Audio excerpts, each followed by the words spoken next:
अस्सलाम वालेकुम स्टूडेंट, ये हमारे पास क्वेश्चन 2 है। For as A B given है, हमारे पास बी की वैल्यूज़ भी गिवन है। तो वो कहता है कि ए पार्ट जो हमारे पास है, list all the order of P R of the Cartesian product A cross B हमने फाइंड करना है। ठीक है। नेक्स्ट बी जो है हमारे पास, list all the order pair of relation, इसका रिलेशन क्या है। उसके बाद सी पार्ट जो हमारे पास, find the domain and range of the relation of R. A की वैल्यूज़ की मैंने, ए का सेट है हमारे पास 1 2 3, बी हमारे पास 3 एंड 4 है। हमने क्या करना है, ए क्रॉस बी मल्टीप्लाइड करना है, इसके पेयर बनाने हैं। फिर ये 1 पेयर किसके बनाएंगे, 3 के साथ, फिर 1 4 के साथ, फिर 2 3 के साथ, फिर 2 4 के साथ, फिर 3 3 के साथ, 3 और 4 के साथ। ये हमारे पास एक क्रॉस प्रोडक्ट हो गया। ठीक है। नेक्स्ट हमने बी जो पार्ट है वो कहता है इसका रिलेशन, हमने इसमें कंडीशन हमें दे दी है रिलेशन में। तो हम आर पढ़ते हैं कि बी पार्ट में आता है list of order of pair relation R is equal to X Y such that X belong कर रहा ए को और वाई बिलोंग कर रहा बी को and X less than Y, मतलब वाई जो है दूसरा नंबर होता है। ठीक है। पेयर में एक्स जो होता है फर्स्ट होता है, वाई जो होता है दूसरा। अब पेयर में आते हैं ए क्रॉस बी में, जो हमने फाइंड किया हुआ है 1 और 3। एक ए पार्ट में आ जाओ, ये लिखा हुआ है 1 और 3, मतलब वही यहाँ पर 1 से ग्रेटर है। 1 तो एक्स हो गया, तो इसलिए ये वाली कंडीशन फॉलो करेगी। आर में ये लिख देंगे 1 और 4 भी लिख देंगे, 2 और 3, 2 और 4 और 3 और 4 लिख देंगे। 3 और 3 वो तो इक्वल है, इक्वल हमारा रिलेशन में साइन नहीं है, वो नहीं लिखेंगे। तो हमने पेयर रिलेशन भी फाइंड कर लिया, उसकी कंडीशन के रेलिवेंट ये जो आर है बी वाला, उसकी कंडीशन के रेलिवेंट हमने आर फाइंड कर लिया।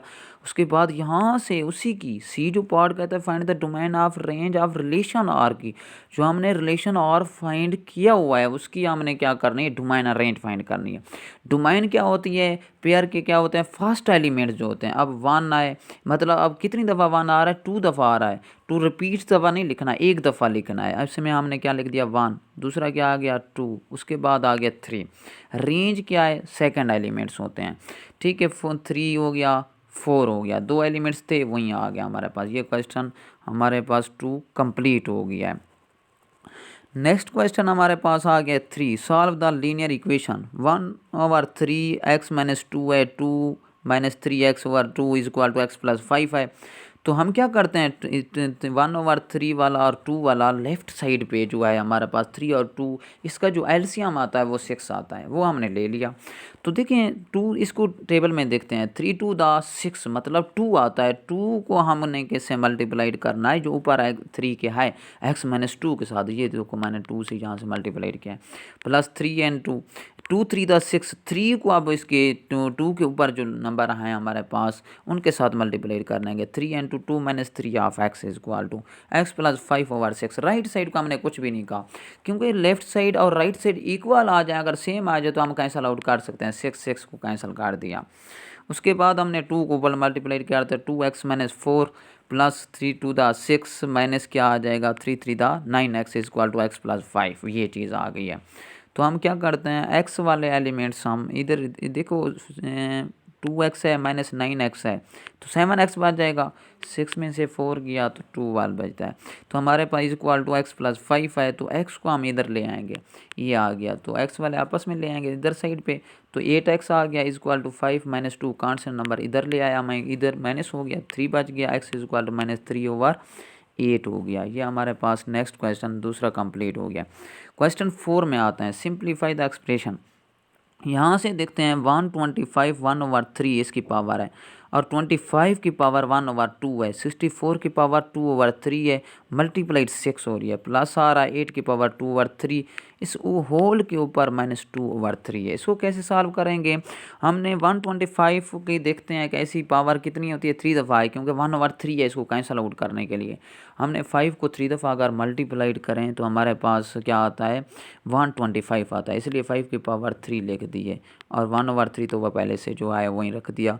5 की पावर 2 25 बनता है, तो 1/2 ये हो जाएगा। 64 4 की पावर 3 लिखते हैं तो 2/3 होता है, मल्टीप्लाई 6 हो गया, प्लस 2 की पावर 3, अब हमारे पास इसकी पावर क्या है 2/3, क्योंकि 2 की पावर 3 क्या होता है 8, इसलिए लिखा है। इसके ऊपर क्या है -2/3 3। वही सिंपल आ गया 3, इसको कैंसल आउट कर दिया, 2 2 कैंसल कर दिया, 3 कैंसल कर दिया, बाकी जो बच गए हैं ये हमारे पास 5 बच गया, यहाँ पर 5 4 की पावर 2 बच गया था, 6 आ गया, 2 की पावर 2 आ गया, तो 5 5 को मल्टीप्लाइड किया 25 आया, 6 4 का स्क्वायर क्या होता है 16 मल्टीप्लाइड 6 किया 2 टू द 4, इसकी पावर -2/3। इन सब को सारों को ऐड कर दिया मल्टीप्लाइड करके 25 96 4 को इसकी पावर ऐड है -2/3 है। ये हमारे पास टोटल जब क्या 125 है। फिर हमने देखा कि 125 किसकी पावर है 5 की पावर 3, तो हमने क्या कर दिया इसको पावर दे दी, तो -2/3 के साथ मल्टीप्लाइड कर दिया। 5 की पावर -2 है, हमेशा जब लिखते हैं तो पावर माइनस नहीं होनी चाहिए, तो इसलिए 1/5 की पावर 2 नीचे चली गई है, तो इसलिए 5 का स्क्वायर क्या आ गया 1/25।